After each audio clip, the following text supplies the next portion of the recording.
Meskipun Owen Williams tidak memahami dunia Jianghu Huaxia, tetapi dia tahu apa yang diwakili oleh 4 asosiasi seni bela diri utama dan bahkan mengenal keluarga Yuan. Bagaimanapun, ini adalah keluarga kuno yang sama terkenalnya dengan keluarga Fang. Begitu mereka keluar dari Danau Seribu Daun, sebuah mobil berhenti di depan mereka. Beberapa orang berikutnya berjalan menunduk. Mereka adalah Panah, Virchal dan Dion dan yang lainnya. Tuan Jensen. Setelah mereka melihat Jensen baik-baik saja, mereka semua merasa lega. Terlihat jelas Panah mengkhawatirkan Jensen, jadi dia meminta Virchal dan yang lainnya untuk membantu. Tuan Jensen, bagaimana keadaannya? Tanya Virchal. Ia juga merasa aneh, Jensen seorang diri dari ibu kota berhasil membunuh master kuat di Danau Seribu Daun itu. Sudah mati, mereka adalah master dari sekte Kuil Arhat, ucap Jensen. Virchal dan yang lainnya tersentak dan berkata dengan tergesa-gesa, apakah memotong sampai ke akarnya? Tidak, aku akan mengampuni nyawa orang yang tidak ada hubungannya. Tuan Jensen, ini. Virchal dan Dion ikut cemas. Sekte Kuil Arhat adalah salah satu dari 4 asosiasi seni bela diri utama di dunia Jianghu. Ada banyak sekali masternya. Di antara 10 besar di daftar peringkat awan badai, mereka memiliki 2 master, bahkan ada 2 di daftar langit dan bumi. Kalau sekte Kuil Arhat mendatangi Tuan, itu akan merepotkan. Virchal adalah yang ke-12 dalam daftar peringkat awan badai. Dia adalah master di dunia Jianghu, tapi dia tidak bisa dibandingkan dengan sekte Kuil Arhat. Tidak masalah. Mari kita lihat apakah mereka ingin mati atau hanya ingin bermain bersama. Jensen masih terlihat acuh. Virchal dan yang lainnya menghela napas dan tidak mengatakan apapun. Setelah masuk ke dalam mobil, Virchal dan Dion melihat ponsel mereka. Dunia Jianghu juga memiliki situs web dan forum sendiri. Forum ini dibuka oleh tetua dari dunia Jianghu. Setiap anggota membayar biaya keanggotaan mulai dari 100.000 hingga 1 juta per tahun. Meskipun mahal, Master Dunia Jianghu tidak pernah kekurangan uang dan tidak pernah mempermasalahkannya. Forum ini tidak hanya memiliki penjelasan seni bela diri, sejarah sekte, tetapi juga memiliki informasi situasi dunia Jianghu. Saat ini, situasi dunia Jianghu telah kacau. Dr. Jensen, apa kita melanggar hukum? Kita sudah melenyapkan Master Arhan yang sangat dihormati di sekte Kuil Arhat. Ya ampun.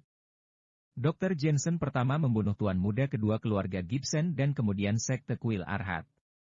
Apakah dia mencoba menghancurkan 2 asosiasi seni bela diri utama pada saat bersamaan? Apa yang keluarga Yuan katakan? Bukankah sekte Kuil Arhat berada di bawah kendali keluarga Yuan? Berita seperti kekacauan dunia Jianghu, ada gelombang besar analisis situasi. Jensen, dokter ini, juga merupakan pria kejam di dunia Jianghu. Tentu salah baginya untuk membunuh Master Arhan, tapi Master Arhan pasti telah menyinggung perasaannya. Kalau orang-orang tahu kalau Master Arhan yang bersalah lebih dulu, apa yang dilakukan Dr. Jensen adalah hal yang wajar, bukan? Dr. Jensen, dia memiliki kemampuan bela diri dan keterampilan medisnya sangat baik. Jika Master Dunia Jianghu tanpa nama yang melakukan ini, dia pasti akan diserang oleh dunia Jianghu.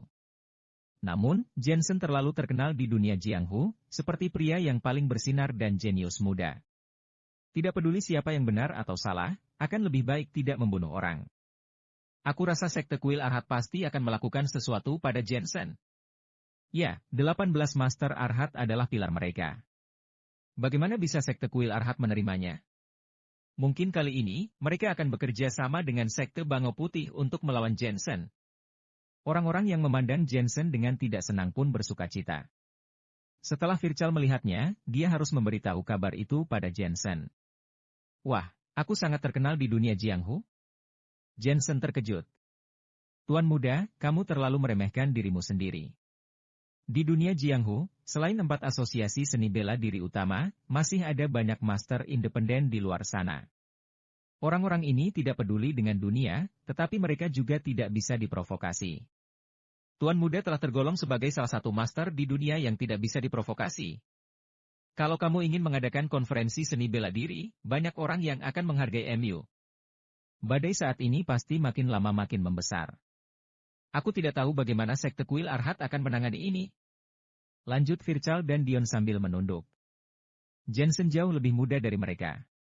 Ketika dia keluar, dia seperti leluhur yang sudah tua dibanding mereka. Bohong sekali kalau dia bilang tidak iri. Apalagi, orang-orang dunia Jianghu berpikir bahwa Jensen adalah yang ke-18 dalam daftar peringkat awan badai. Tidak ada yang tahu bahwa dia ada di posisi 12 dan belum mencapai batasnya. Jangan terlalu dipikirkan. Mereka yang seharusnya datang, akan datang. Mereka yang seharusnya tidak datang, tidak akan datang. Jensen masih acuh. Ia masih penasaran siapa yang ingin membunuh Owen Williams. Sekte Kuil Arhat? Mereka seharusnya tidak tertarik pada orang asing. Mungkinkah itu keluarga Gibson? Saat ini, ada kuil Arhat kuno di Gunung Undara Utara. Kuil itu sangat terpencil. Menurut legenda, ini juga disebut kuil 500 Arhat, yang dibangun Seming selama 5 tahun. Pada saat itu, di kedalaman aula besar, puluhan Arhat berdiri di sana dengan tenang. Terlihat sangat megah dan sakral. Beraninya kamu membunuh tetua Arhan? Semuanya, keagungan sekte kuil Arhatku tidak bisa diganggu-gugat. Seorang pria tua gagah dengan janggut lebat berteriak marah, suaranya seperti guntur. Orang tua ini juga salah satu dari 18 Master Arhat. Kekuatannya sangat mengerikan. Jensen saat ini berada di urutan ke-18 dalam daftar peringkat awan badai di dunia Jianghu. Dia masih muda dan kuat, tapi yang benar-benar membuat orang takut adalah di belakang panggungnya. Seorang pria tua kurus mengatupkan kedua tangannya. Ya, seni bela diri Jensen saja tidak cukup untuk kita takuti. Keluarga Wilbert lah yang paling menakutkan. Keluarga Wilbert saat ini, yaitu Paman Jacob Wilbert, adalah master peringkat langit dan bumi. Seseorang di dekatnya ikut mengangguk. Jadi apa? Apakah pemimpin sekte kuil Arhat kita belum mencapai master peringkat langit dan bumi? Siapa yang takut? Ucap seseorang yang keberatan. Tapi, Master Arhan juga bodoh. Mengetahui latar belakang Jensen yang kuat, mengapa dia memprovokasi Jensen? Apa yang dia lakukan? Tidak ada gunanya mengatakan ini. Demi reputasi sekte kuil Arhat, Jensen harus memberikan penjelasan apapun yang terjadi. Apa kamu bodoh? Apakah kamu berani bertanya kepada seseorang yang penting dari keluarga Wilbert? Bahkan jika dia tidak menginginkan siapapun, dia harus memposting penjelasan di dunia Jianghu dan meminta maaf kepada sekte kuil Arhat. Kerumunan berdebat tanpa henti. Melihat aula utama, masih ada sebagian master yang menunggu berita. Orang-orang ini bukanlah tokoh inti sekte kuil Arhat, tetapi para master yang bergabung dengan sekte kuil Arhat. Jika tidak, sekte kuil Arhat tidak akan bisa menjadi 4 asosiasi seni bela diri utama.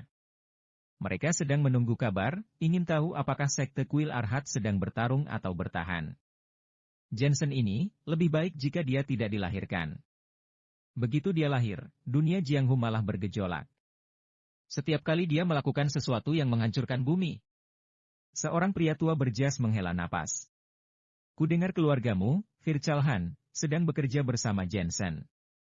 Apakah kamu tidak takut keluarga Han akan terlibat? Ucap seorang wanita. Kapan ini terjadi?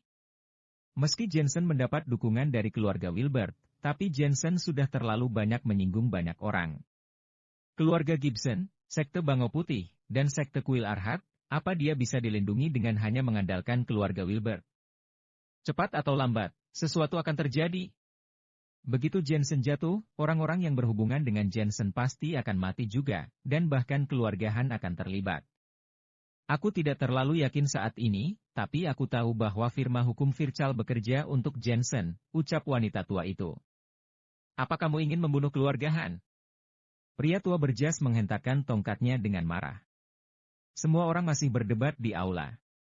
Tiba-tiba, sebuah suara pria tua mengganggu ketenangan. Orang tua ini, bukan lawan Paman Wilbert. Dalam waktu singkat, seluruh aula sepi. Semua orang memandang pria tua itu. Orang tua ini mengenakan jubah biksu, dengan wajah baik dan pipi tirus, membuat orang-orang mengira dia adalah biksu.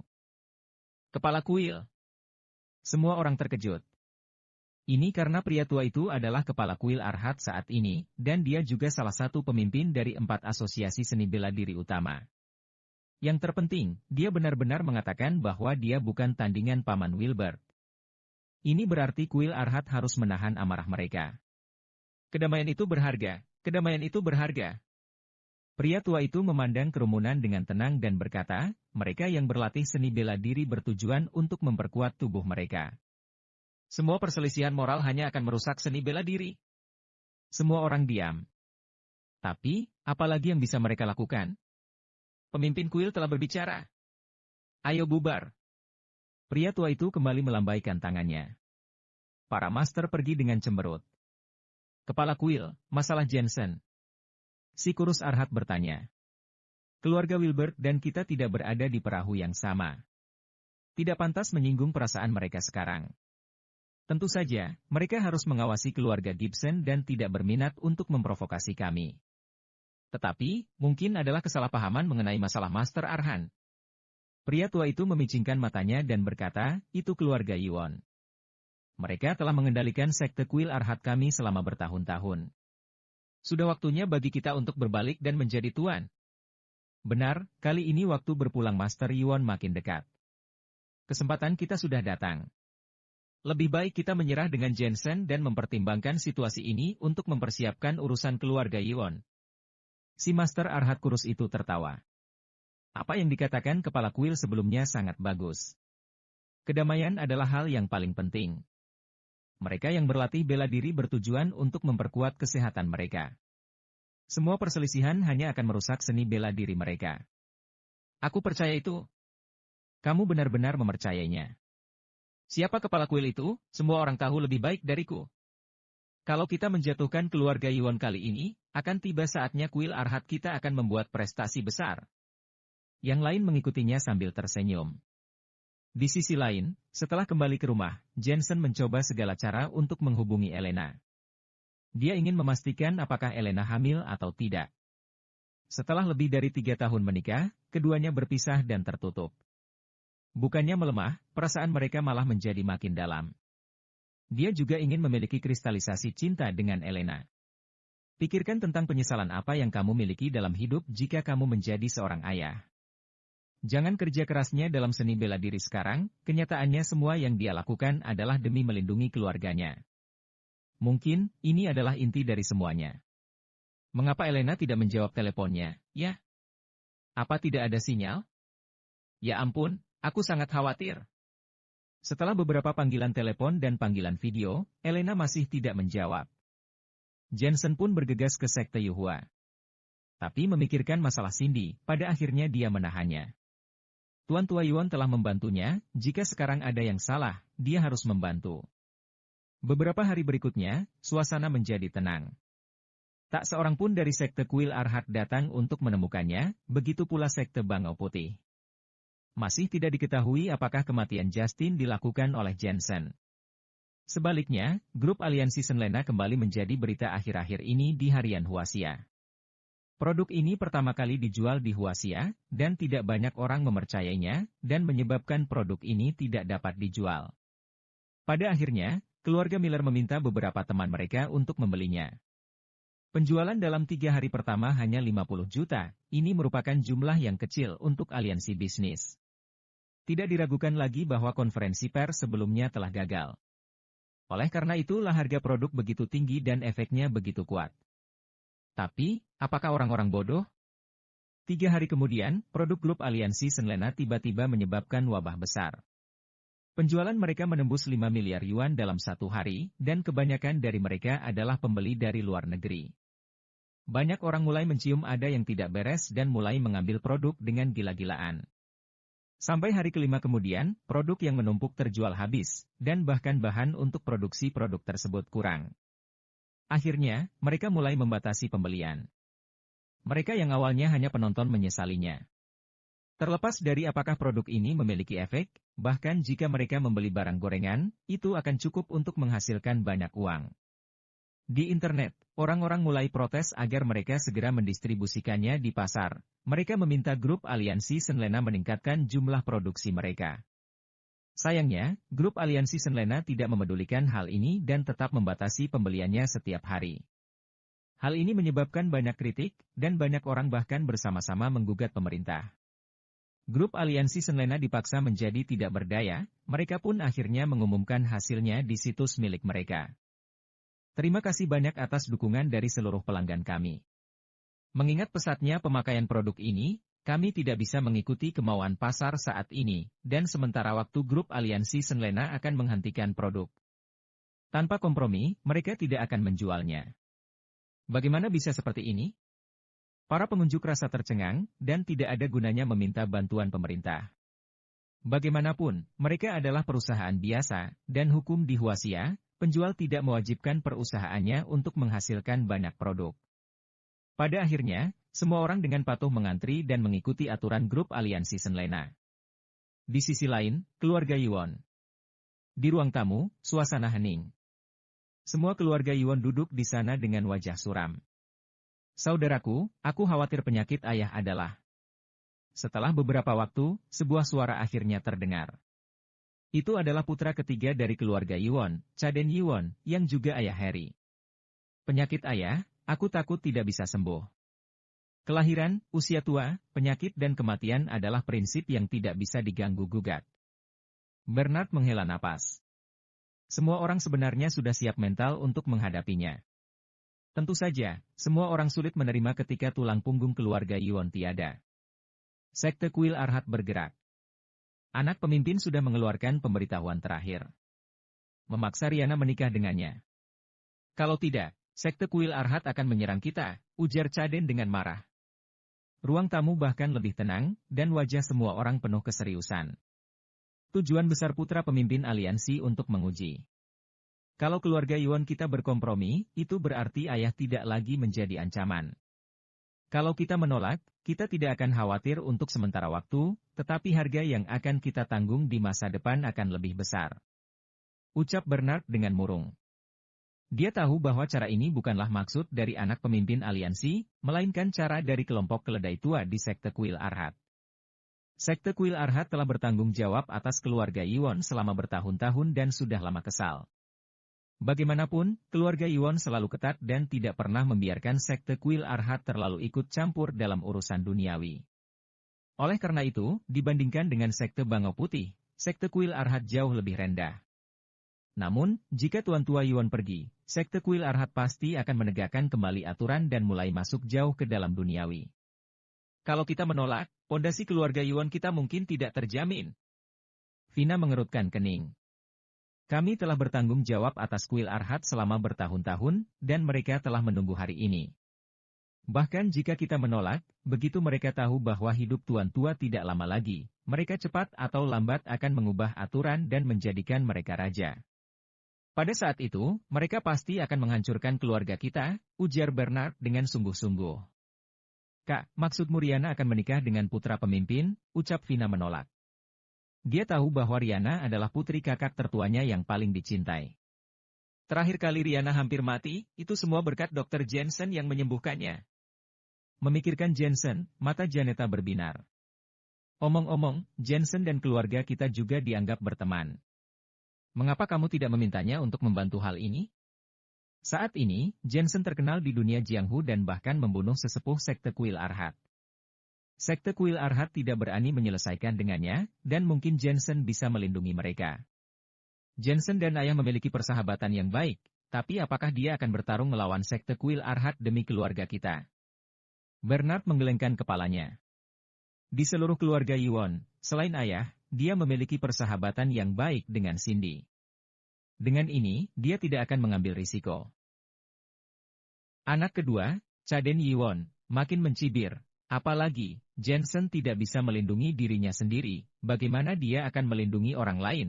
Saat ini Sekte Kuil Arhat belum bergerak padanya karena sedang berurusan dengan urusan keluarga Yuan. Kalau tidak, mana mungkin dia bisa hidup? Meskipun dia berada di urutan ke-18 di daftar peringkat awan badai dunia Jianghu, tapi Sekte Kuil Arhat termasuk ke dalam 4 aliansi seni bela diri. Ini sama saja dengan melakukan hal-hal di luar kekuatannya seperti belalang yang menghalangi mobil. Kita juga jangan mengandalkan Jensen saja, ini adalah urusan keluarga Yuan dan kita akan menyelesaikannya sendiri. Mendengar perkataan ini, semua orang di keluarga Yuan yang selama ini membesarkan harapan mereka, sekali lagi berubah menjadi murung. Cindy yang juga berada di kerumunan, diam-diam merasa sedih. Awalnya, dia telah memberitahu Jensen dan ketika berencana memanggil Jensen untuk membantu, keluarga Yuan menghentikannya. Alasan utamanya adalah merasa Jensen tidak bisa membantu sama sekali. Apakah Rihanna sudah kembali? Beritahu dia bahwa keluarga sedang memiliki masalah, minta dia untuk segera kembali dari Antartika. Bernard menghela napas dan mengatakannya kepada kepala pelayan. Juga pada saat itu, sesosok bayangan memasuki gerbang utama, seorang pria muda jangkung dengan kepang. Paman Bernard, bibi kedua, paman ketiga, Novan sudah datang. Begitu memasuki aula, langsung terdengar suara huru-hara.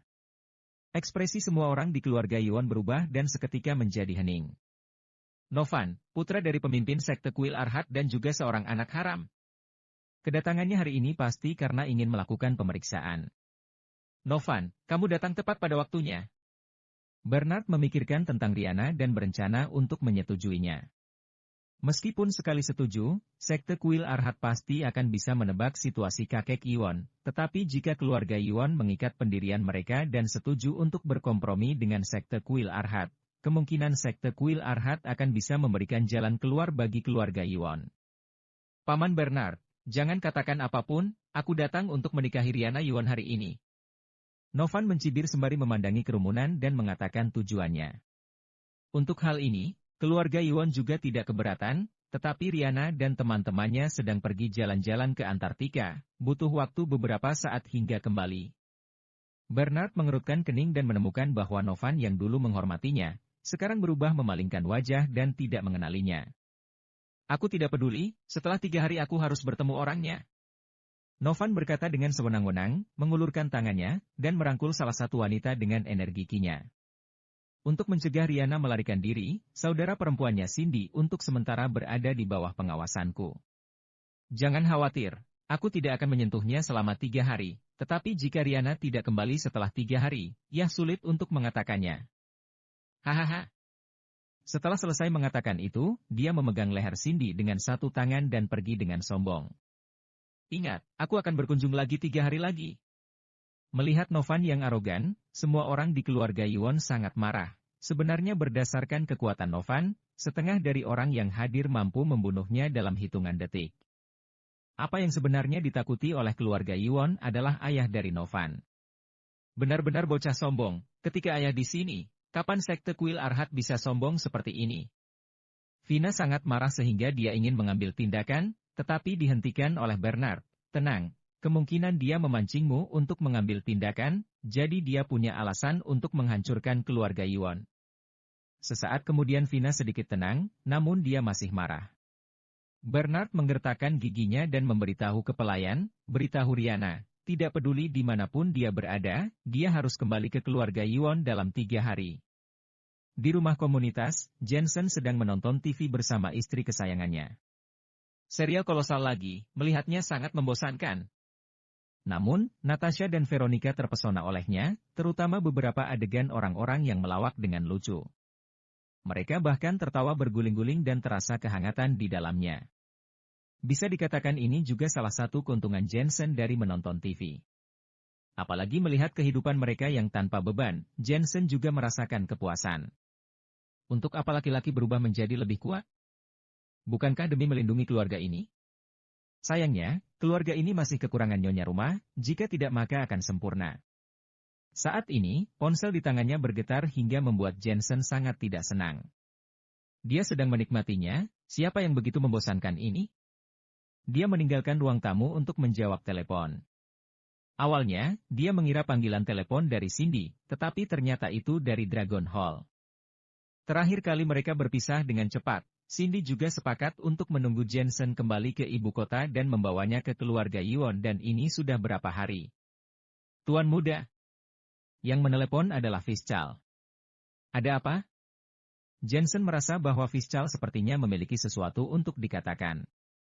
Fischl ragu-ragu sejenak dan akhirnya berkata, ada suatu hal yang kumohon agar tuan muda membantu, ini ada hubungannya dengan keluargaku. Keluargaku tidak setuju aku melakukan sesuatu untuk Anda dan menginginkanku kembali. Oh. Jensen sedikit terkejut, bukankah seharusnya Fischl memutuskan hal semacam ini sendiri? Dia merenung sejenak, jadi maksudmu. Aku ingin mengikuti tuan muda, sama sekali tidak ingin kembali ke keluarga, kata Fischl dengan sepenuh hatinya. Oke, di mana rumahmu? Biarkan aku pergi denganmu. Jensen berkata dengan acuh tak acuh, selama Fischl sudah membuat keputusan, akan mudah untuk menanganinya. Terima kasih, Tuan Muda. Fischl tampaknya sangat bersemangat. Jemput aku 15 menit lagi. Oh iya, biarkan Dragon Hall memeriksa apa yang terjadi dengan keluarga Yuan, kata Jensen menjelaskan. 15 menit kemudian, sebuah mobil Mercy muncul di luar rumah komunitas. Jensen masuk ke dalam mobil dan bertanya, apa yang terjadi dengan keluargamu? Kamu juga termasuk ke dalam daftar peringkat awan badai master urutan ke-12, tapi tidak memiliki hak suara di rumah. Latar belakang keluargaku sangat rumit. Leluhur adalah seorang jenderal di bawah komando Genghis Khan, mengenal banyak orang dari veteran di Huaxia, juga memiliki jaringan kontak yang luas. Fischl menjelaskan, meskipun aku berada di peringkat tinggi dalam kekuatan keluarga, masih ada satu orang yang bisa menekanku. Kali ini, mereka mengeluarkan perintah tegas dan tidak mengizinkanku berjalan bersama denganmu. Sepertinya latar belakang keluargamu cukup bagus. Apakah itu juga bagian dari keluarga terkemuka dunia Jianghu? Tanya Jensen. Fischl mengangguk, itu mitra sekte kuil Arhat, tetapi dalam dunia Jianghu yang luas, bisa dikatakan bahwa aku mengenal banyak ahli Taoisme. Aku mengerti, tujuan pergi ke rumahmu kali ini adalah untuk membawamu pergi. Setelah Jensen mengetahuinya secara kasar, dia tidak mau repot-repot memahaminya secara detail. Karena itu tidak diperlukan. Dengan Fischl sebagai bawahannya, dia bisa melangkah maju dan membawanya pergi. Rumah Fischl berada di kota Cahagas, yang merupakan kota kuno dalam sejarah. Setelah terbang ke Cahagas, Jensen bisa melihat detail sejarah kota kuno, seolah kembali ke masa yang makmur. Keluarga Fischl sangat bergengsi di daerah setempat, itu adalah keluarga terkemuka kuno. Saat Fischl tiba bersama Jensen, Jensen sedikit terkejut. Terlihat rumah keluarga Fischl yang seperti sebuah istana. Dinding bata kuno, ornamen naga dan foniks yang melilit pilar, bantalan kayu emas, tampaknya kuno namun sebenarnya mengungkapkan kemewahan di mana-mana. Satu set rumah bak kerajaan seperti itu diperkirakan tak ternilai harganya di pasaran. Huaxia, benar-benar harta yang tersembunyi. Diam-diam Jensen menghela napas, apa itu orang terkaya di keluarga Lancaster, tapi keluarga Fischl Han tidak jauh lebih buruk dari keluarga Charlie Lancaster. Tuan Muda Fischl kembali. Di depan gerbang, terlihat dua pria kekar yang berjaga, dan mereka sedikit mengangguk ketika melihat Fischl. Setiap gerakan penuh keagungan, seperti penjaga kota kuno. Jensen memiliki perasaan seolah sedang membuka mata dan melihat dunia, kemudian dia melirik Fischl, ekspresinya serius dan dia tidak berani mengabaikan sama sekali. Tampaknya keluarga Fischl memiliki hierarki yang ketat, dia dibesarkan di lingkungan ini sejak dia masih kecil. Tidak peduli seberapa kuat Fischl, dia tidak akan berani melawan keluarga ini. Yang mulia Anda siapa? Keduanya menatap Jensen lagi. Dr. Jensen. Jensen langsung ke intinya. Kamu adalah Dr. Jensen Aula Xinglin. Yang membuat Jensen terkejut adalah kedua penjaga itu juga mengetahui asal-usulnya. Saat ini, kedua penjaga tampak serius. Dr. Jensen, selebriti dunia Jianghu, siapapun juga tahu. Juga belum lama ini Jensen telah membunuh seseorang dari sekte kuil Arhat yang merupakan kekuatan besar di dunia Jianghu. Meski siapapun yang memiliki penglihatan tahu bahwa sekte kuil Arhat hanyalah menahan diri untuk sementara, tetapi berani menghadapi sekte kuil Arhat secara langsung, telah menunjukkan bobot Dr. Jensen di dunia Jianghu. Ini adalah kediaman keluarga Han. Latar belakangnya adalah sekte kuil Arhat. Kamu tidak memenuhi syarat untuk masuk. Keduanya saling pandang dan berteriak dingin. Jensen langsung menyipitkan matanya, bahkan penjaga kecil ini juga berani menghentikannya. Tapi pada akhirnya dia tidak bergerak, bagaimanapun juga, ini adalah rumah Fischl. Fischl adalah pria dengan kemampuan hebat, kuat dalam hukum dan kekuatan, dan Jensen menghormati pria kuat seperti itu. Apa yang kalian lakukan? Tiba-tiba, Fischl keluar dan menampar mereka berdua, Tuan Muda dibawa kembali olehku, kalau kalian menghalanginya maka kalian sama saja menghalangiku, pergi. Kedua pria yang ditampar itu saling menatap, meskipun Fischl adalah Tuan Muda keluarga, dia telah didisiplinkan dengan sangat ketat sejak dia masih kecil. Jangankan memukul mereka, bahkan jika mereka memecahkan mangkuk, Fischl lah yang akan dihukum oleh keluarga, bukan pelayan mereka. Ini adalah pertama kalinya mereka melihat Fischl berani melawan. Tuan Muda, kamu memanggil orang luar dengan sebutan Tuan Muda? Salah satu dari mereka berkata dengan dingin, kamu telah kehilangan harga diri keluargamu. 5 tahun lalu, aku sudah mengatakan tentang kepergianku dari rumah. Semua yang kulakukan tidak ada hubungannya dengan mereka, entah hidup atau mati, mereka juga tidak perlu mengulurkan tangan. Sekarang siapa yang kupanggil dengan Tuan Muda pun tidak ada hubungannya dengan mereka. Fischl mendengus dingin, kemudian menamparnya lagi, menjatuhkan salah satu dari mereka hingga terbang, menabrak tanah dan muntah darah. Tuan Muda, kamu. Orang yang lainnya sangat marah, tetapi dia tidak berani mengambil tindakan. Jensen tidak melakukan pergerakan dari awal sampai akhir.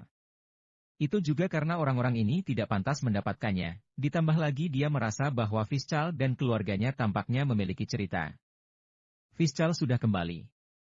Mari kita duduk di aula. Saat itu, suara yang rendah terdengar dari dalam gerbang. Mendengar ini, tubuh Fischl bergetar, jelas karena ketakutan. Jensen tersenyum dan melangkah masuk. Tindakan santai ini tidak diragukan lagi merupakan sebuah dukungan yang diberikan kepada Fischl. Itu benar, Fischl dilahirkan dengan ketakutan pada keluarganya. Meskipun dia sekarang termasuk ke dalam daftar peringkat awan badai master urutan ke-12, tetapi martabat keluarganya tidak mungkin disingkirkan. Juga Jensen adalah tuan mudanya, dan dia juga seseorang yang tidak bisa dia tembus dalam hidupnya. Mengikuti Jensen, membuatnya seakan tidak takut meski langit runtuh. Keduanya memasuki gerbang utama dan berjalan menuju ruang tamu. Ekspresi kedua pria di gerbang sedikit berubah, keduanya terkejut dengan sikap tuan muda dan ketenangan Jensen. Jensen, meskipun hanya berada di urutan ke-18 di daftar peringkat awan badai dunia Jianghu. Namun, keluarga mereka tidak sesederhana kelihatannya, ketika mereka mengikuti Genghis Khan untuk menaklukkan dunia, nenek moyang mereka memiliki hubungan dengan semua sekte misterius. Rahasia terbesar keluarga mereka adalah mengenal orang-orang dari sekte tersembunyi.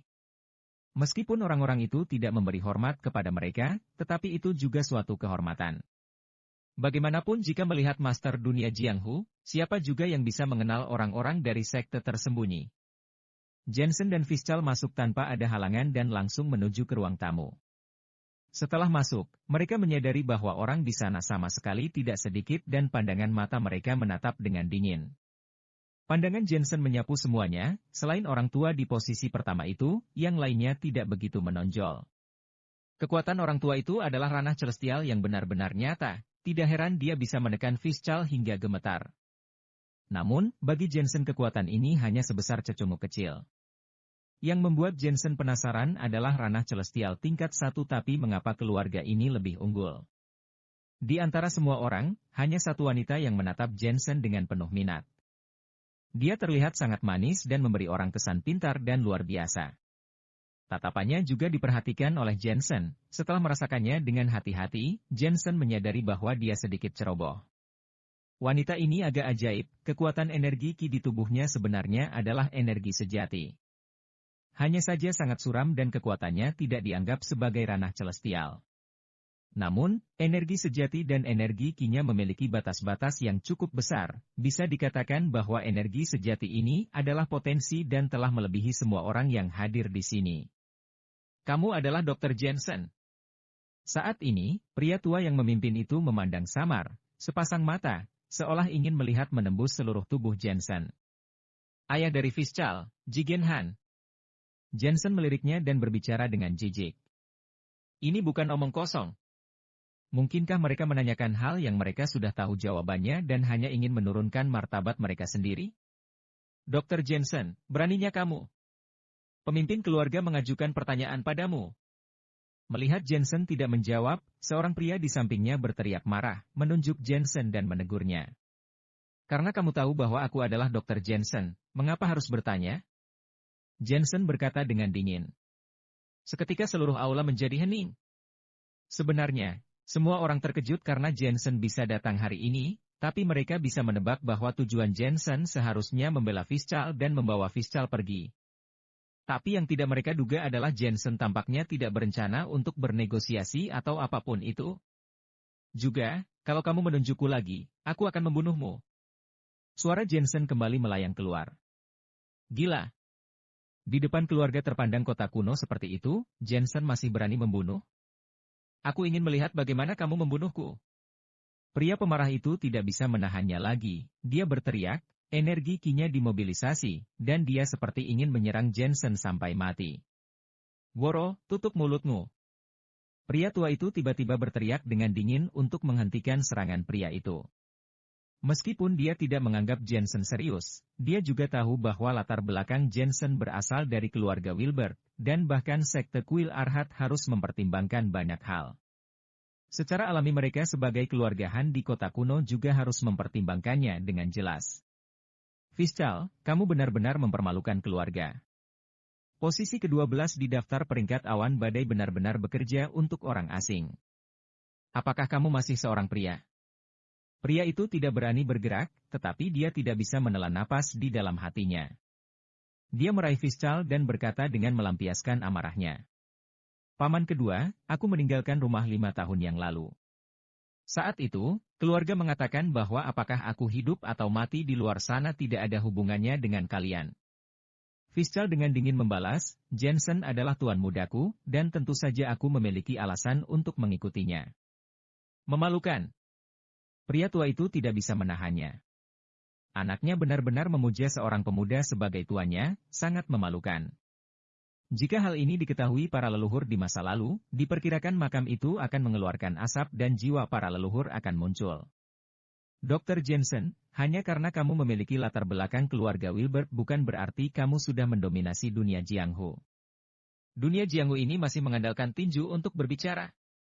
Pria tua itu menatap Jensen lagi. Sebuah tekanan kuat keluar, menginginkan Jensen untuk tunduk dan takut padanya. Fischl putraku yang berada di urutan ke-12 di daftar peringkat awan badai. Mengapa dia memuja kamu sebagai tuan? Katakan padaku dengan jujur.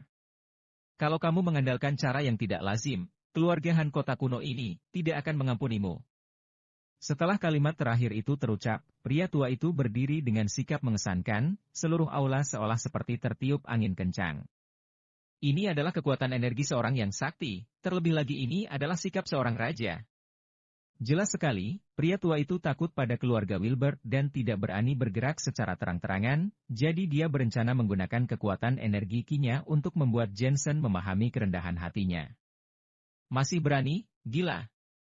Bagaimanapun hanya berada di urutan ke-18 di daftar peringkat awan badai dunia Jianghu. Kakek sudah berada di posisi ke-9 di daftar peringkat awan badai dunia Jianghu. Kalau kamu memiliki kemampuan, jangan biarkan keluarga Wilbert membantu. Lawan secara sendiri. Semua orang di sekitar mencibir lagi dan lagi, menebak bahwa Jensen kesulitan bernapas, hingga harus berlutut dan menyerah. Kamu ingin tahu jawabannya? Namun, saat ini sebuah suara santai memecah suasana yang menindas. Itu adalah Jensen. Mata pria tua itu melotot, di bawah tekanan kekuatan energi kinya yang besar, Jensen masih bisa berbicara. Orang lain juga merasa ini luar biasa, bagaimanapun kakek mereka adalah master ranah celestial, sehingga dia menyadari di antara master super ada master yang lebih kuat. Ini adalah jawabannya. Saat ini, Jensen tiba-tiba maju satu langkah. Energi sejati yang tegak seperti kekuatan langit, kekuatan seperti angin kencang dan ganas serta ombak yang menerjang pegunungan dan laut, benar-benar mengendalikan fokus di seluruh aula. Pak. Gelas cangkir teh di ruang tamu semuanya pecah. Meja dan kursi bergoyang. Senjata kuno yang tergantung di dinding makin tak henti berdengung. Selanjutnya, semua jendela pecah, ubin kehijauan jatuh dari atas kepala, seluruh ruang tamu sepertinya akan runtuh. Yang paling menakutkan adalah ubin lantai kuno mulai retak, dengan Jensen sebagai pusatnya hingga menyebar ke segala arah. Kekuatan dari sebuah langkah. Senyum di wajah semua orang mengeras. Matanya tertuju pada pemuda itu. Apalagi pria tua itu, dia terasa seperti tercekik, menahan tekanan kuat yang luar biasa. Di matanya, pemuda itu menahan dengan kedua tangannya dan melepas debu seperti peri, tetapi matanya memiliki kesan memandang rendah bawah langit dan melihat hingga menembus cakrawala. Siapa yang bisa bersaing dengannya? Dia sangat kuat. Di tengah kerumunan, pupil wanita itu mengembun. Dia sudah masuk ke sekte tersembunyi. Dia adalah dari murid luar dan generasi pemuda utama keluarga Han di kota kuno. Ini juga alasan mengapa keluarga Han di kota kuno tidak lagi mementingkan Fischl. Karena seorang Afahan yang akan menjadi masa depan keluarga Han di kota kuno.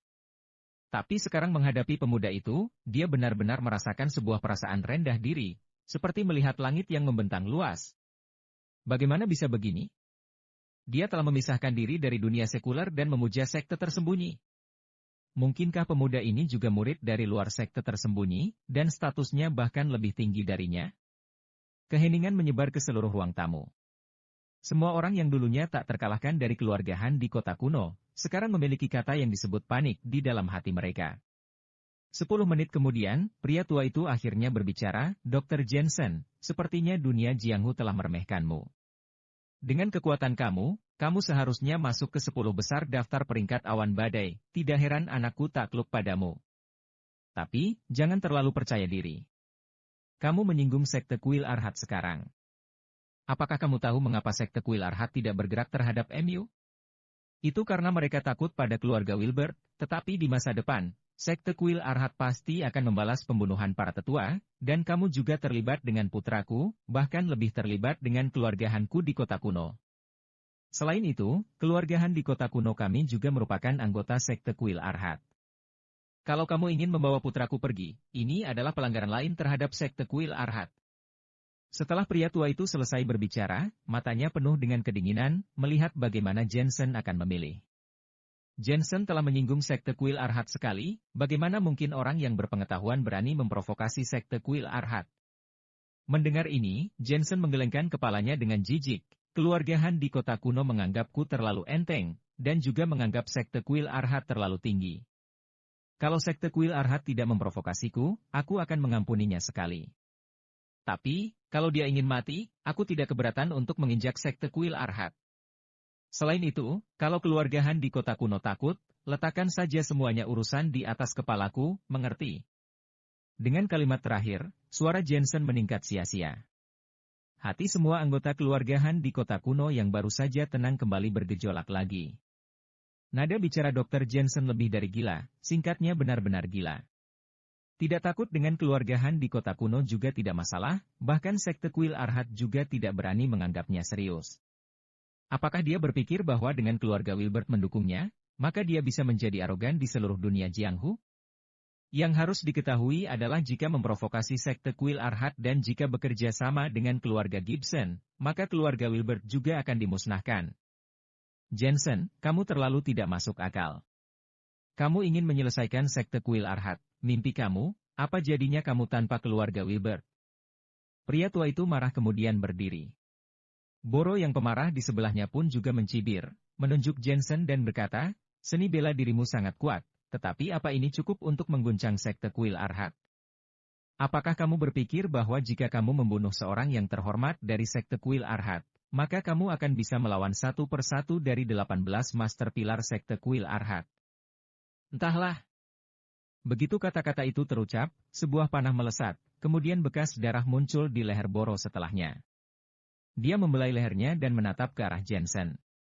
Aku sudah bilang, kalau menunjukku sekali lagi, maka aku akan membunuhmu, ucap Jensen dengan suara dingin. Sebuah keributan. Semua orang memelototi Jensen. Mereka tidak menyangka jika Jensen akan berani membunuh seseorang di depan mereka. Lebih dari gila, singkatnya itu adalah mengabaikan hukum dan prinsip-prinsip surga. Bam! Bam! Pria tua itu menggebrak meja dengan marah, dan seluruh meja berubah menjadi debu. Jensen tidak takut sama sekali dan memandang pria tua itu dengan acuh tak acuh, seharusnya kamu puas. Aku menghormati seorang Fischalhan di sini, kalau tidak, untuk orang-orang seperti kalian, aku pasti sudah memusnahkan keluarga kalian. Begitu seluruh keluarga, terucap dan niat membunuhnya menyembur keluar.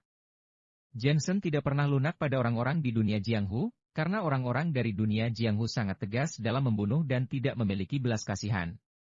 Sama seperti keluarga istri dari Ricky dan keluarganya, meskipun Jensen melihat mereka tidak puas, dia tidak pernah membunuh siapapun, karena mereka adalah orang biasa, kecuali jika mereka benar-benar melakukan banyak kejahatan. Aura pembunuh yang menakutkan menekan seluruh keluarga Han di kota kuno, membuat tubuh dan pikiran seseorang merinding. Semua suara ketidakpuasan semuanya menghilang.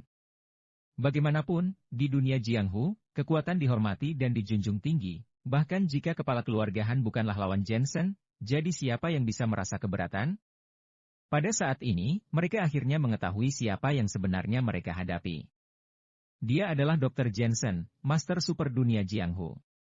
Jensen, tentang Fischl, kami tidak akan lagi ikut campur. Apakah dia hidup atau mati, itu tidak ada hubungannya dengan kami, kalian bisa melakukannya sendiri. Pria tua itu menggertakkan gigi dan menelan napasnya. Setelah itu, dia menatap Fischl dalam-dalam. Pergilah. Tujuan Jensen datang ke sini sudah tercapai dan dia mengajak Fischl untuk pergi. Baginya, dunia sekuler adalah dunia sekuler, dan sekte kuil Arhat hanya merasa seberapa kuat pun pasti memiliki batas. Jika Jensen tidak senang dengannya, Jensen memiliki kepercayaan diri untuk melenyapkan sekte kuil Arhat, tapi itu semua tergantung pada apakah Jensen punya waktu dan keinginan untuk melakukannya. Lagi pula, dia hanya ingin tahu apakah Elena sedang hamil atau tidak saat ini. Kembali mundur selangkah, sekte kuil Arhat tidak bisa dibandingkan dengan keluarga Gibson, karena keluarga Gibson mengontrol keberadaan dua aliansi seni bela diri utama. Meskipun kekuatan Jensen telah meningkat pesat, dia masih belum memiliki kepercayaan penuh untuk melenyapkan keluarga Gibson. Dia memiliki alasan lain untuk ini, menurutnya menggerakkan bagian terkecil akan memengaruhi keseluruhan. Keluarga Gibson memiliki reputasi besar di luar negeri dan di dunia Jianghu. Jika hanya mengandalkan Jensen dan keluarga Wilbert juga akan sulit melakukannya. Kecuali ada kekuatan yang lebih besar untuk membantunya. Bagaimanapun di dalam hati Jensen, keluarga Gibson dan dirinya memiliki kebencian dan perseteruan yang cukup banyak, jadi dia pasti akan menghancurkannya. Setelah insiden antara Elena dan Veronica, dia sudah membentuk kebiasaan untuk bersiap menghadapi keadaan darurat. Melihat Fischl lagi, dia sedang menatap dalam-dalam semua orang dari keluarga Han di kota kuno. Akhirnya dia menghela napas ringan dan pergi meninggalkan keluarga yang sudah merawatnya sejak kecil hingga dewasa ini. Dia tahu bahwa keluarga Han di kota kuno telah meremehkan Jensen dan di masa depan mereka pasti akan menyesalinya. Tuan mudanya adalah potensi tersembunyi, seiring berjalannya waktu peningkatan kekuatannya juga tidak bisa dihindari. Ketika dia berjalan ke gerbang, Fischl tampaknya memiliki sesuatu di hatinya, kemudian akhirnya menoleh dan berkata, keluarga Han di kota kuno, ayahku, dan para pamanku. Suatu hari nanti, kalian pasti akan menyesali apa yang terjadi pada hari ini, dan keluarga Han di kota kuno kami telah menurun selama bertahun-tahun, justru karena pandangan kalian yang buruk. Sekarang, aku mungkin hanyalah pengikut dari Tuan Muda, tetapi di masa depan, kamu bahkan tidak akan memiliki kesempatan untuk menjadi pengikutnya. Ketika kata-kata itu terucap, dia melangkah pergi.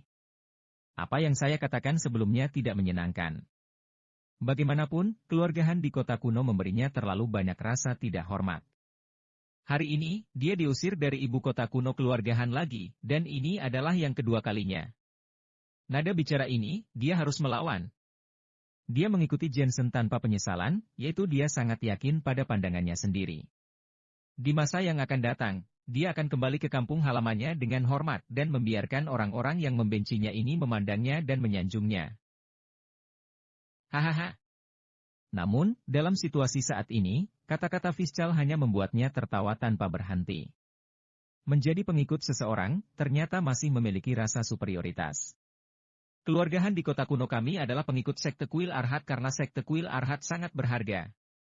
Bahkan jika keluarga Han di kota kuno mati kelaparan, mati dalam pertempuran, atau dimarahi sampai mati, mereka tidak akan pernah memohon kepada Jensen seumur hidup mereka.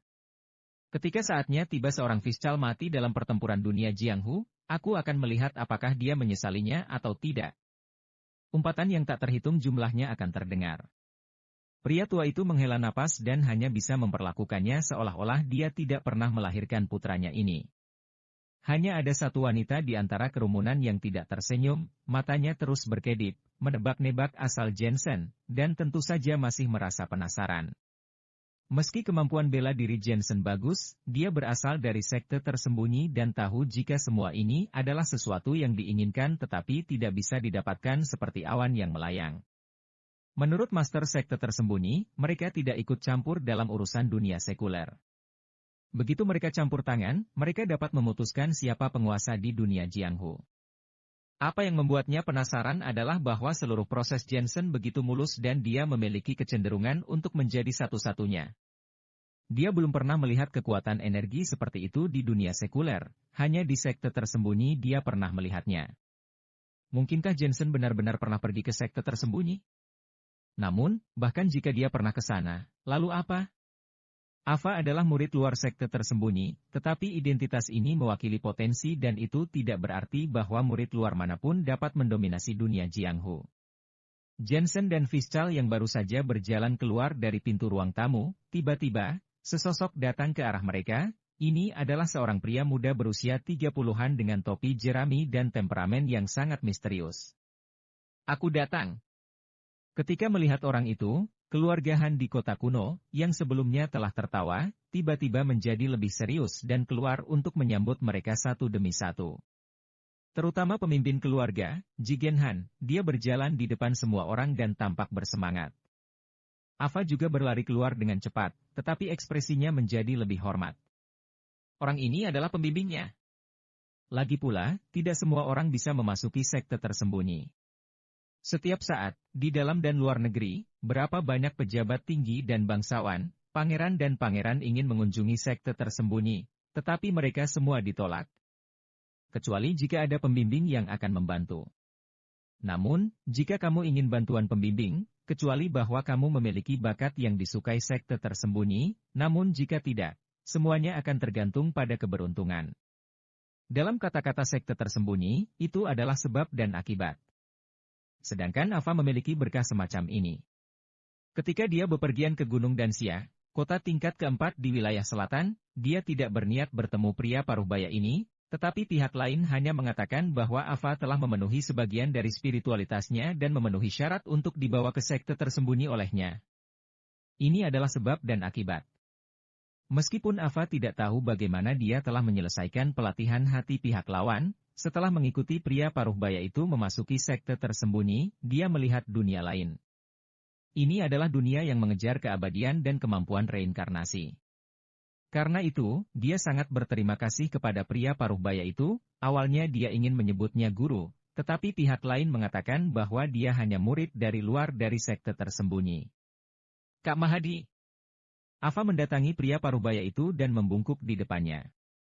Orang-orang keluarga Han di kota kuno juga berbondong-bondong menyambut dengan sopan. Adik junior Ava, aku di sini untuk membawamu kembali ke sekte tersembunyi. Pria paruhbaya itu berkata sembari tersenyum, karena Ava memiliki posisi terendah di sekte tersembunyi dan tidak memenuhi syarat untuk memasuki sekte tersembunyi kapan saja, jadi dia harus membawanya. Selain itu, dia biasanya memiliki sikap arogan terhadap orang-orang di dunia sekuler, tetapi berbeda dengan Ava, statusnya seperti teman.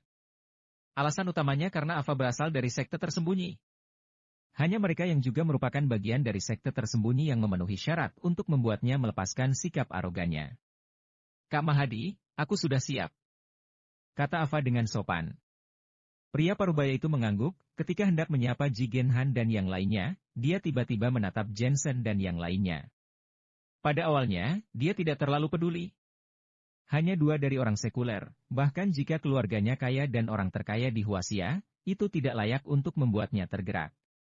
Tapi kemudian, dia menemukan bahwa ada sesuatu yang salah. Alasan utamanya adalah bahwa pemuda itu terasa sangat familiar. Meskipun dia mengenakan setelan jas, yang sangat berbeda dari kesannya, tapi pada ujian sekte Yuhua pada hari itu, dia juga mengamati di tempat dan menyaksikan keajaiban pemuda itu dengan matanya sendiri. Mungkinkah itu dia? Dengan cepat dia berjalan ke depan dan berhenti di depan Jensen. Dia membungkuk dan berkata, Senior Jensen, tidak, Tuan Jensen. Awalnya, dia ingin memanggilnya dengan kakak senior, tetapi pertama, dia bukan anggota sekte Yuhua, dan kedua, Jensen tampaknya bukan murid sekte Yuhua, jadi dia harus memanggilnya Tuan. Boom!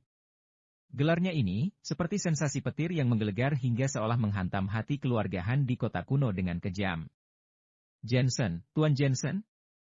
Dengan statusnya sebagai pria parubaya, dia benar-benar dengan hormat memanggil orang di dunia sekuler dengan Tuan? Ini palsu, kan? Suasana hening, semua orang seperti bebek yang lehernya terjepit. Jigen terus-menerus menelan air liurnya. Ava terus menggosok matanya tanpa henti. Seseorang yang dapat membuat senior Mahadi memanggil Tuan Jensen dengan sendirinya, siapa sebenarnya Jensen ini?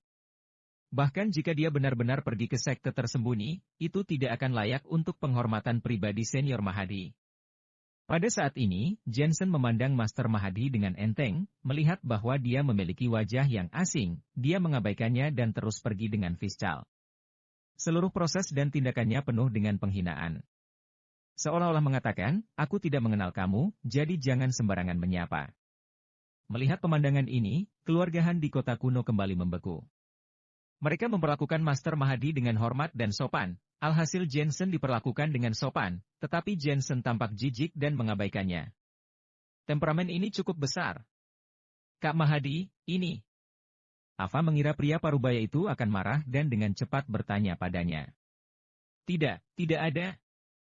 Pria parubaya itu menatap punggung Jensen dalam-dalam dan akhirnya menggeleng-gelengkan kepalanya sambil tersenyum. Tidak ada kemarahan, sedikit pun tidak ada. Perasaan itu seolah-olah Jensen meremehkan Master Mahdi, tapi Master Mahdi menerima begitu saja. Pada saat ini, orang-orang dari keluarga Han di kota kuno menebak sesuatu, hanya saja tidak ada kepastian yang pasti. Sebagai kepala keluarga, saat ini Jigen juga tidak menyelidiki akarnya sampai akhir, hanya mengatakan yang diketahui dan tidak menanyakannya. Namun, jauh di lubuk hatinya, dia telah merencanakan untuk memerintahkan orang untuk menyelidiki identitas Jensen secara menyeluruh. Meskipun penyelidikan semacam ini sebagian besar tidak membuahkan hasil. Namun, jika dia tidak memeriksanya, dia khawatir hingga tidak bisa makan dengan nikmat dan tidur dengan nyenyak. Di sisi lain, Jensen membawa Fischl kembali ke ibu kota. Fischl juga penasaran dengan Master Mahdi, tapi dia sangat memahami situasinya dan tidak bertanya. Kamu tidak perlu khawatir tentang keluarga Han dan sekte Kuil Arhat di kota kuno, lakukan saja tugasmu dengan baik. Sebelum berpisah darinya, kata Jensen menasihati, oh iya, soal keluarga Yuan, cari tahu apa yang terjadi secepatnya dan informasikan padaku.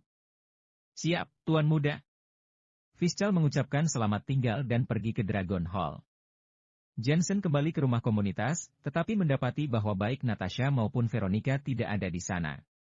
Kalau Natasha, diperkirakan dia sibuk dengan urusan grup aliansi Senlena, lagi pula, produknya sekarang laris manis di Huaxia, beban kerjanya sangat meningkat, dan lebih banyak grup telah bergabung.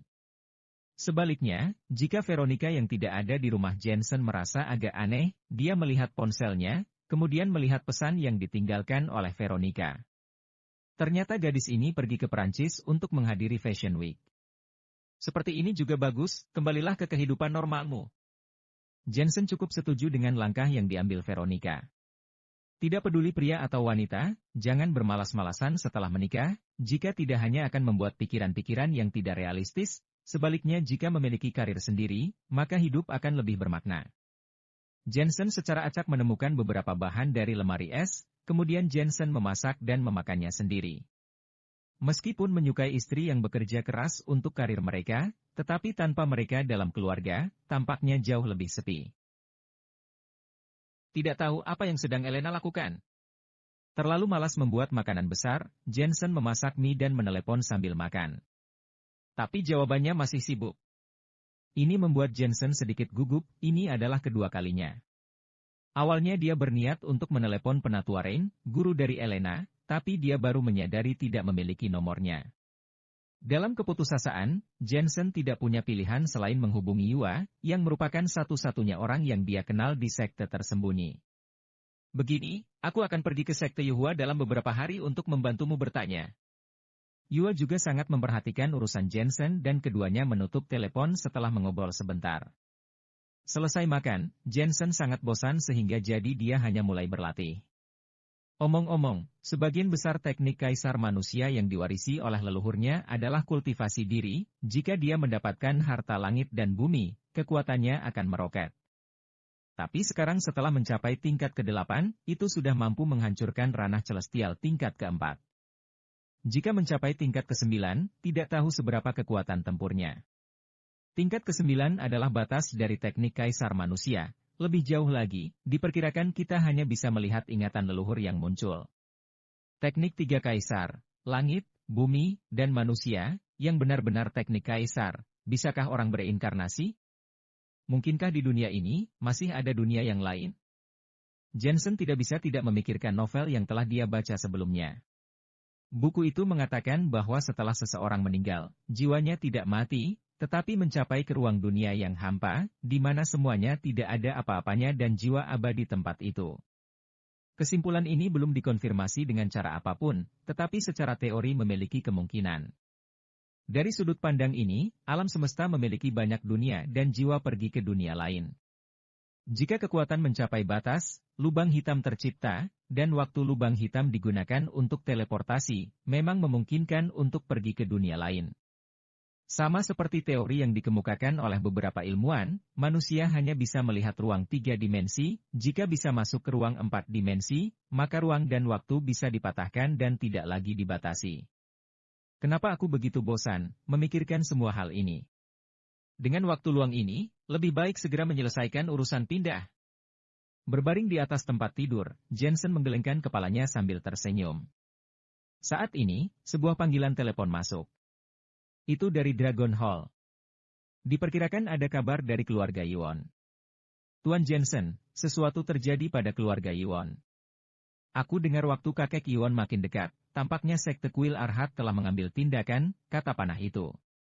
Jensen mengerutkan keningnya, lalu bagaimana dengan keluarga Yuon menyelesaikannya?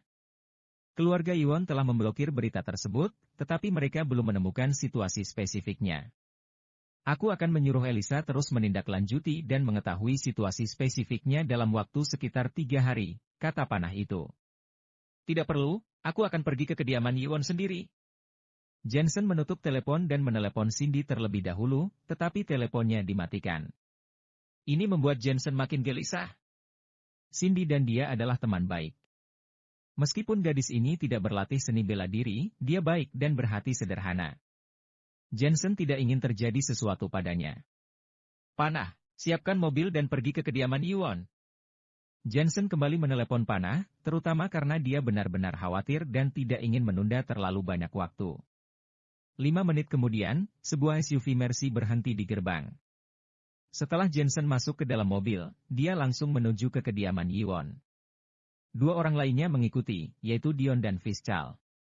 Sejauh menyangkut Dragon Hall saat ini, keduanya adalah yang terkuat, dan masih setengah langkah ranah celestial. Adapun Panah dan lainnya, mereka semua berada di antara tingkatan surgawi dan transcenden, tetapi mereka memiliki pil ramuan Jensen dan penjelasan seni bela diri, jadi kemajuan mereka sangat cepat. Terkadang, Dion dan Fischal sama-sama iri pada Panah dan yang lainnya. Dengan mengikuti master seperti itu, pencapaian orang yang bekerja keras selama beberapa dekade, mereka hanya menyelesaikannya dalam setengah tahun atau bahkan beberapa bulan. Terutama pil ramuan yang paling membantu. Tuan Jensen, aku baru saja menemukan berita terbaru, sekte kuil Arhat ingin memberontak melawan tuannya, menggantikan keluarga Yuon sebagai tuan, dan membuat aturannya sendiri. Panah sedang mengemudikan mobil dan berkata tanpa menoleh, sekte kuil Arhat dibentuk oleh sekelompok ahli dunia Jianghu, dipimpin oleh 500 anggota sekte kuil Arhat di Gunung Undara Utara. Tapi, orang dari dunia Jianghu terbiasa bebas dan arogan, mudah untuk memiliki masalah ketika mereka berkumpul. Keluarga Yuonlah yang telah menetapkan aturan dan membuat sekte kuil Arhat menghormati sistem hukum. Sekarang kakek Yuon sakit parah, sehingga sekte kuil Arhat juga melakukan pergerakan. Sekte kuil Arhat ini benar-benar bukan apa-apa. Mata Jensen berubah menjadi dingin. Sepertinya kecelakaan keluarga Yuon selama beberapa waktu ini justru karena sekte kuil Arhat. Tuan muda, apakah kamu akan membantu keluarga Yuon? Tanya Fischal. Aku tidak tertarik, tapi Cindy adalah temanku, aku ingin melindunginya. Jensen berkata dengan ringan, dia tidak punya apa-apa untuk dikatakan tentang keluarga Yuon. Di masa lalu, dia membunuh Harry dari keluarga Yuon, dan keluarga Yuon masih ingin menyelesaikan masalah dengannya.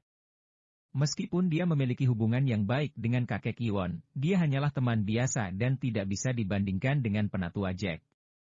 Adapun masalah kakek Yuon yang membawa Jensen ke keluarga Fang, ini mungkin tampak seperti bantuan yang besar, tapi nyatanya, Jensen juga membantu keluarga Yuon memeriksakan diri sebagai dokter dan tidak saling berutang. Tuan muda benar, sekte kuil Arhat adalah 4 aliansi seni bela diri, dan ada master yang tak terhitung jumlahnya. Dragon Hall kita tidak harus melawan mereka. Dion mengangguk. Fischal mencibir, apakah kamu pikir tuan muda tidak bergerak karena takut? Tuan muda hanya meremehkan mengambil tindakan saja. Dion tidak ikut ke kediaman Han di kota kuno, jadi dia tidak tahu apa yang dipikirkan Jensen, tapi bagaimana mungkin Fischl tidak tahu. Ketika Dion mendengar ini, dia tidak bisa menahan diri untuk tidak terkejut. 15 menit kemudian, rumah bangsawan keluarga Yuan sudah terlihat. Namun, dibandingkan dengan biasanya, rumah bangsawan keluarga Yuan sekarang lebih dijaga ketat. Bahkan jalan masuk ke rumah bangsawan ini diblokir. Di sini dilarang, silakan kalian pergi. Saat mobil Jensen masuk, ada seseorang yang menghalanginya. Jalan. Jensen memerintahkan panah untuk terus melaju. Panah itu segera menginjak pedal gas dan bergegas melewati pagar penjaga pintu masuk hingga mengejutkan orang-orang itu. Gila, ini wilayah keluarga Yuan. Siapa yang membiarkanmu menerobos masuk? Ada orang. Orang-orang itu mengejar dengan liar di belakang. Jensen sama sekali tidak sempat memperhatikan mereka. Setelah turun dari halaman keluarga Yuan, dia langsung masuk. Tepat setelah memasuki gerbang, dua pria paruh baya muncul. Keduanya tampak dingin dan mata mereka penuh amarah. Siapa kamu? Bukankah keluarga Yuan mengatakan bahwa mereka tidak akan menemui kerabat atau teman selama beberapa waktu ini? Mereka masih mengira Jensen datang ke kediaman Yuan untuk bermain. Dan hari ini adalah hari Tuan Muda Novan untuk menjemput Riana, sehingga kediaman Yuan diblokir. Keluarga Yuan tidak berani merasa keberatan. Aku Jensen, aku di sini untuk mencari Cindy. Ucap Jensen dengan dingin. Nak, apakah kamu tahu siapa pemilik Nona Cindy sekarang? Ini milik Tuan Muda Novan. Selama kakak Nona Cindy tidak kembali hari ini, Tuan Muda Novan akan menangkap Nona Cindy untuk membayar utang. Kamu masih berani memiliki hubungan dengan Nona Cindy, berani sekali kamu. Pria itu terus berbicara dengan dingin. Cindy Yuan adalah temanku. Aku tidak peduli jika kamu, Tuan Muda Novan atau Topan, berani menyentuh temanku, aku tidak akan membiarkannya keluar dari kediaman Yuan hidup-hidup. Jensen juga berkata dengan dingin. Keduanya tersentak. Dalam imajinasi mereka, pemuda ini seharusnya adalah seorang playboy dari keluarga tertentu. Apakah dia benar-benar gila? Apakah dia berpikir dengan uang bisa membayar orang-orang dari dunia Jianghu? Tidak tahu antara hidup dan mati. Berani bercanda dengan Tuan Muda Novan. Kamu pasti mati hari ini, memanggil polisi juga tidak ada gunanya. Keduanya berhenti berbicara omong kosong dan bergegas menuju Jensen. Salah satu dari mereka menginjaknya, dan batu bata biru keras di tanah hancur. Dari sini, orang bisa melihat betapa besarnya kekuatan itu. Mereka memegang cakar mereka di depan, dan terlihat kilatan cahaya yang mengalir yang disebabkan oleh energi Qi yang kuat. Cakaran ini, mereka dengan percaya diri menghancurkan jantung Jensen. Untuk pria seperti Jensen yang tidak tahu apa-apa, membunuhnya adalah hal yang paling mudah. Jika keluarga Tuan Muda belum puas, jadi dia bisa membunuh seluruh keluarganya. Namun, pada saat ini, dua orang di samping Jensen juga bergegas. Itu adalah Dion dan Fischl. Begitu mereka bergerak, kekuatan energi mereka menjadi makin menakutkan. Daun-daun dan rumput yang berguguran di taman itu diaduk oleh energi Qi dan berubah menjadi seperti pusaran. Hanya dengan satu tangan, keduanya langsung terintimidasi. Alasan utamanya adalah bahwa Fischl dan Dion berada dalam daftar peringkat awan badai master urutan ke-beberapa belas. Jadi keduanya bisa melihat melalui kekuatan mereka mengira mereka hanya pengawal biasa. Fischl dan Dion juga memiliki telapak tangan seperti cakar, dan mereka bentrok dengan kedua orang itu. Dion berkata dengan lebih jijik lagi, melihat postur bela dirimu, seharusnya orang-orang yang dikirim sekte Raja Elang, kan? Teknik cakar elang kalian tidak becus. Begitu kata-kata itu terucap, telapak tangan mereka berdua dipegang. Di bawah kekuatan tenaga dalam, kedua lengan di dalam kemeja itu hancur, dan lengannya terpelintir seperti tikungan. Grup. Keduanya berlutut dengan memegang tangannya, dan mereka berkeringat kesakitan. Mendongak menatap Jensen lagi, akhirnya terlihat gurat ketakutan di wajahnya, dan tentu saja ada perasaan tidak enak. Jensen dengan tanpa ekspresi melangkah maju, mencengkeram kepala salah satu dari mereka, dan menghantamkannya ke arah tanah. Brak! 5 batu bata biru retak pada saat bersamaan, orang itu tidak bisa menggerakkan seluruh tubuhnya, organ dalamnya bergetar. Terutama kepalanya bertabrakan dengan bumi, dan tulangnya retak. Setelah sebuah teriakan, dia kehilangan napasnya dalam sekejap mata. Tragis. Hasil seperti itu sama sekali tidak terbayangkan. Pria yang tersisa dicengkeram lengan Dion dan mendongak menatap Jensen, pikirannya meraung-raung. Siapa orang-orang ini dan mengapa mereka bisa begitu kuat? Kemari. Tatapan Jensen bagaikan pedang, menatap lurus pria itu. Ketika Dion mendengar ini, dia juga melepaskan lengan pria itu bangkit, benar-benar berjalan menuju Jensen, datang ke Jensen, dan berlutut hingga terdengar suara gedebuk. Setelah menunggu rasa sakit yang parah di lututnya, dia tiba-tiba bereaksi. Mengapa dirinya sendiri harus berlutut? Mengapa dirinya sendiri harus mendengarkan perkataannya? Sangat-sangat membingungkan. Mendengar suara itu sebelumnya, dia merasa seolah dewa pertempuran yang agung memerintahkannya. Dia hanya diizinkan untuk patuh, tak boleh menolak.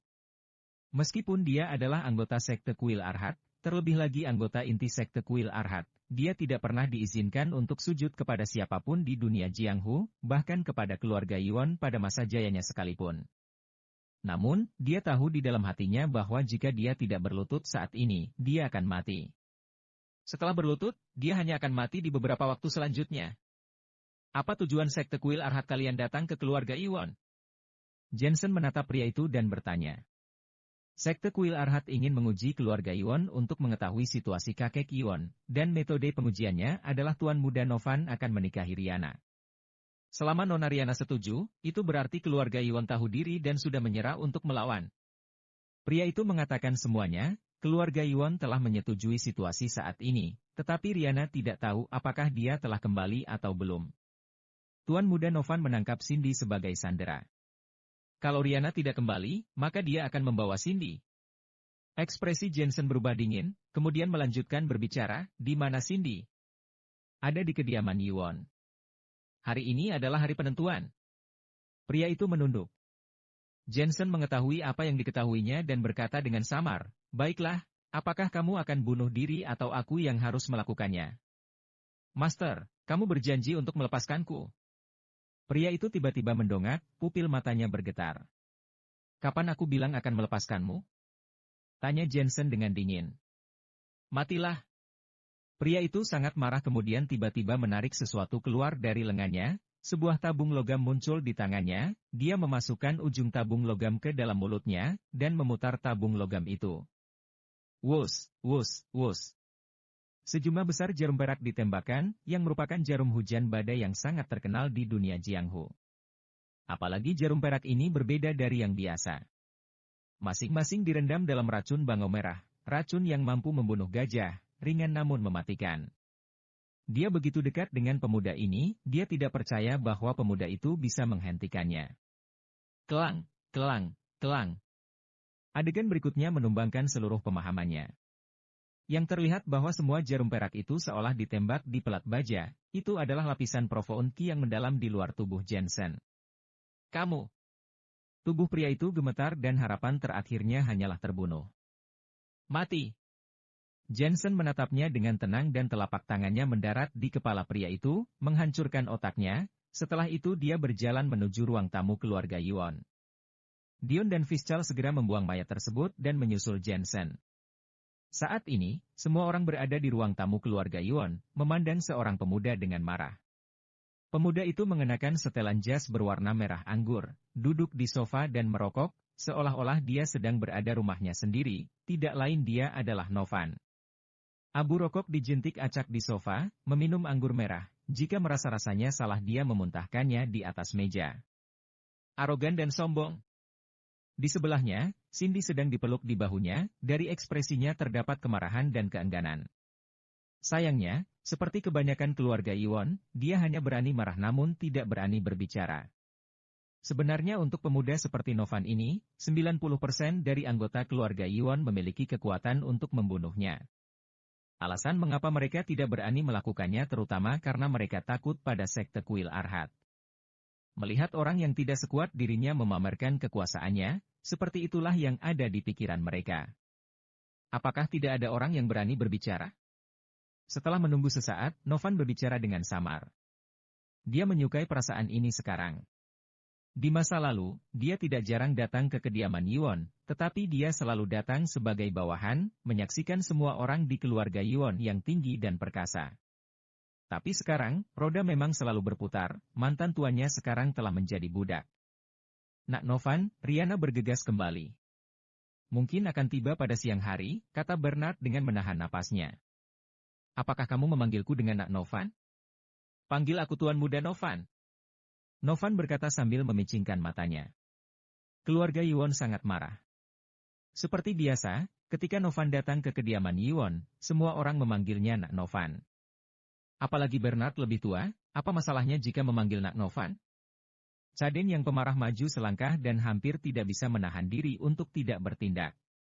Untungnya, Vina Yuan, anak kedua, menghentikannya dan berkata dengan berbisik, dia sengaja memprovokasi kamu agar dia bisa memiliki alasan untuk menyerang keluarga Yuan, tahan saja. Mendengar perkataan ini, Caden menghela napas diam-diam dan lebih baik diam. Tuan Muda Novan, Riana mungkin akan kembali pada siang hari. Melihat Bernard lagi, dia menurunkan postur tubuhnya lagi dan bisa meregangkan tubuh dan membungkuk. Sebuah senyuman muncul di bibir Novan. Dia suka melihat keluarga Yuan menundukkan kepala. Karena akan kembali pada siang hari, Nona Cindy akan menjadi milikku untuk sementara waktu.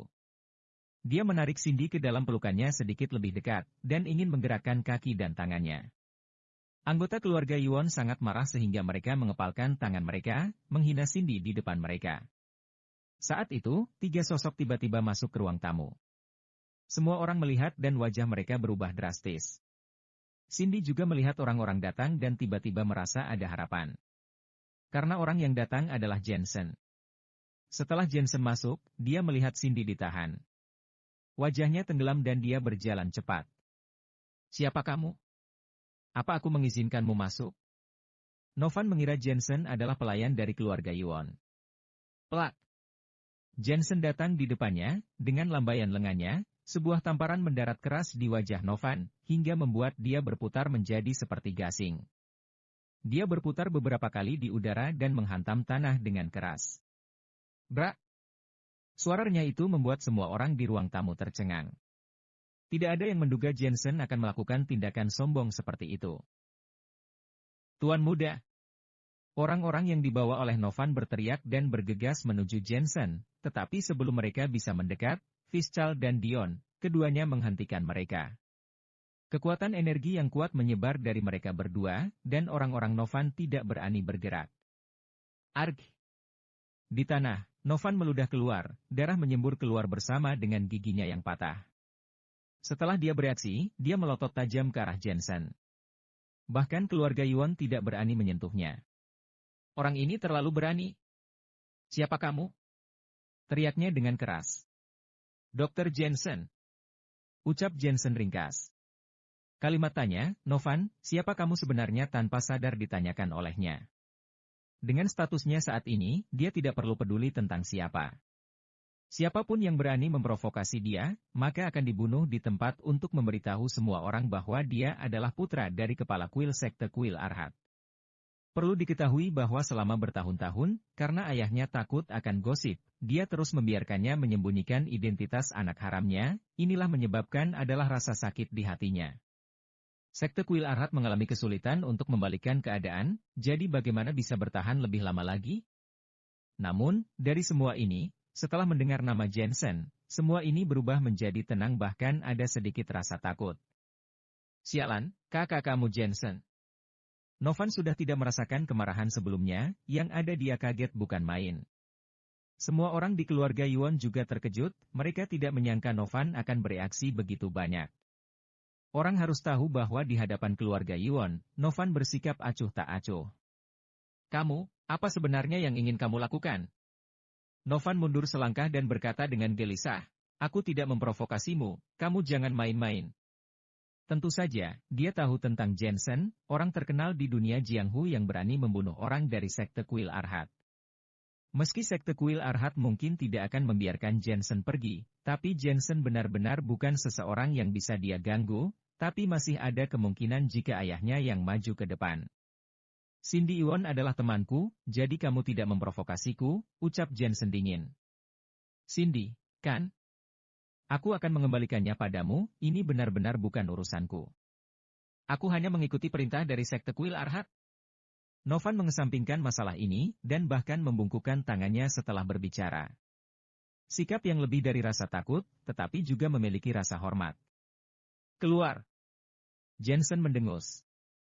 Novan ini juga dianggap sebagai orang baik, jika tidak, maka Jensen tidak akan keberatan menahannya di sini selamanya.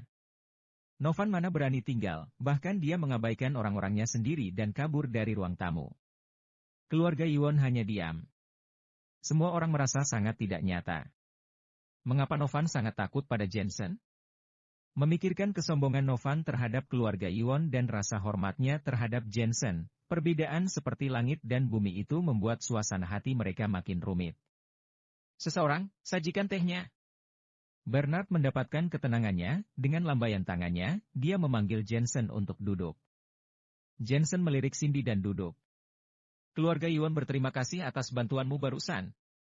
Kata-kata pertama yang diucapkan Bernard adalah terima kasih, tetapi dia dengan cepat mengubah topik. Sebenarnya, keluarga Iwon kami tidak menganggap Novan serius sama sekali, dia hanya juru bicara sekte Kuil Arhat. Kamu seharusnya tahu tentang sekte Kuil Arhat, kan? Mengerti? Jensen mengangguk. Sekarang waktu ayahku makin dekat, sekte Kuil Arhat ingin membalikkan keadaan. Demi situasi keseluruhan, keluarga Iwon kami bersabar, dan kami tidak mencoba menunjukkan martabat kami untuk sementara waktu. Bernard melanjutkan perkataannya, artinya adalah mereka bisa melakukan apa yang baru saja Jensen lakukan, tapi mereka takut dengan sekte Kuil Arhat. Kamu, Jensen, sekarang berada di urutan ke-18 dalam daftar peringkat awan badai, seorang selebriti Jianghu, tetapi sekte Kuil Arhat memberimu wajah karena keluarga Wilbert, bukan kemampuan seni bela dirimu. Apalagi wajah seperti ini juga ada batasnya dan jangan menantang kesabaran mereka. Bernard menasihati dengan getir. Jensen terlihat acuh tak acuh. Sekte Kuil Arhat? Menurut tebakannya, yang disebut sekte Kuil Arhat adalah master terkuat di daftar peringkat langit dan bumi.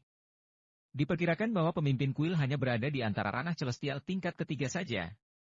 Bagaimanapun, sekte Kuil Arhat tidak bisa dibandingkan dengan kakek Iwon. Jika tidak, itu tidak akan ditekan selama bertahun-tahun, apalagi sekte Bangau Putih. Kalau tidak, sekte Kuil Arhat tidak akan berada di peringkat bawah sekte Bangau Putih. Dengan kekuatannya saat ini, Jensen tidak mengandalkan keluarga Wilbert, dan dia tidak takut dengan pemimpin sekte Kuil Arhat. Apalagi dia terlalu malas untuk membuat masalah, kalau tidak dia pasti sudah meratakan sekte Kuil Arhat. Bicara tentang seni bela diri. Pemimpin sekte Kuil Arhat sudah mencapai batas seni bela diri, sama seperti yang ada di keluarga Gibson. Setelah mencapai batas, dia mencari berbagai cara untuk menerobos. Namun, Jensen baru saja memulai, batasannya bahkan sekte tersembunyi juga sulit membayangkannya. 100 tahun kemudian, pemimpin sekte Kuil Arhat tidak bisa menghindar dari kelahiran, penuaan, penyakit, dan kematian. Itu hanyalah hal yang biasa. Namun, Jensen memiliki teknik kaisar manusia. Batasnya adalah reinkarnasi, sulit untuk mengatakan apakah dia akan reinkarnasi atau tidak. Saat itu, siapa yang akan mengingat pemimpin sekte Kuil Arhat? Orang-orang hanya mengingat Jensen saja, pria yang kuat. Bernard melihat Jensen acuh tak acuh. Ia mengerutkan keningnya dan berkata, Jensen, maksudku adalah kamu tidak perlu menyinggung sekte Kuil Arhat untuk keluarga Iwon. Kalau kamu bisa berhenti maka berhenti. Sekte Kuil Arhat dapat menahan sekali, tetapi tidak untuk kedua kalinya. Aku juga tidak ingin melibatkanmu karena keluarga Iwon. Jensen menyingkirkan pikirannya dan berkata dengan ringan, aku mengerti perkataan Paman Bernard, tapi kamu takut ada kesalahpahaman. Pertama, aku tidak membantu keluarga Iwon, tetapi hanya membantu Cindy. Kedua, hanya sekte Kuil Arhat yang bisa menahannya, kalau tidak, dia akan diratakan.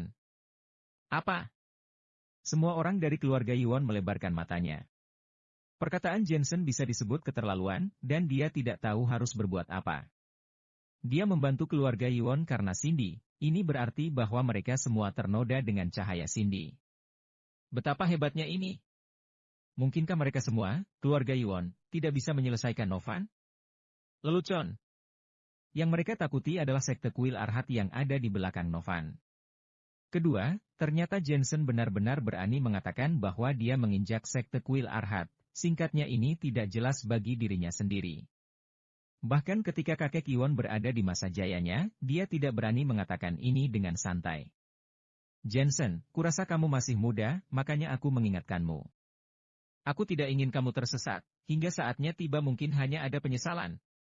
Bernard juga berkata dengan wajah dingin, ya, seharusnya bertahan atau harus bertahan, aku bahkan tidak bisa melewati hari ini.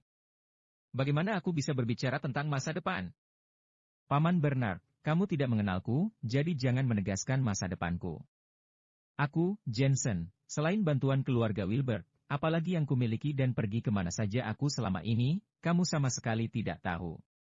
Sudahlah, aku akan pergi menemui kakek Yuan. Jensen tidak berbicara omong kosong lagi, dia melayangkan kalimat itu dan memanggil Cindy untuk melihat lelaki tua itu. Awalnya Bernard ingin membujuknya lagi, namun perkataan Jensen membawa ketegasan dan kekuatan, seakan tidak bisa menolak. Bernard tertegun sejenak, dan dia merasakan aura kuat yang seolah mampu mengeluarkan jiwanya. Biarkan dia secara tidak sadar dan tidak berani berhenti. Hanya saja bagaimana bisa begini?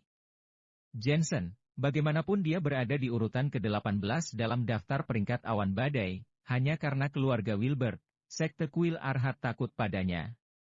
Kak, jangan khawatir tentang dia dulu. Mari kita pikirkan langkah selanjutnya untuk bergerak ke sekte kuil Arhat. Keberhasilan Jensen ini lebih dari sekadar kegagalan. Kalau dia tidak mengusir Novan, keluarga Yuan kami pasti sudah tenang, dan sekte kuil Arhat tidak akan menyalahkan kami lagi. Paman kedua, Caden, tiba-tiba berteriak, menatap Jensen yang hendak memasuki koridor. Karena Jensen telah membunuh putranya Harry Yuan, dia selalu bersikap pahit. Langkah Jensen tiba-tiba berhenti dan dia berkata dengan jijik, keluarga Yuan dari 4 keluarga elit, telah jatuh hingga ke titik bagaimana menyenangkan musuh. Tidak heran tenggat waktu kakek Yuan makin dekat, dan sekte kuil Arhat berani menggertak tuannya, justru keluarga Yuan begini karena sekumpulan sampah seperti kalian. Kamu. Caden sangat marah.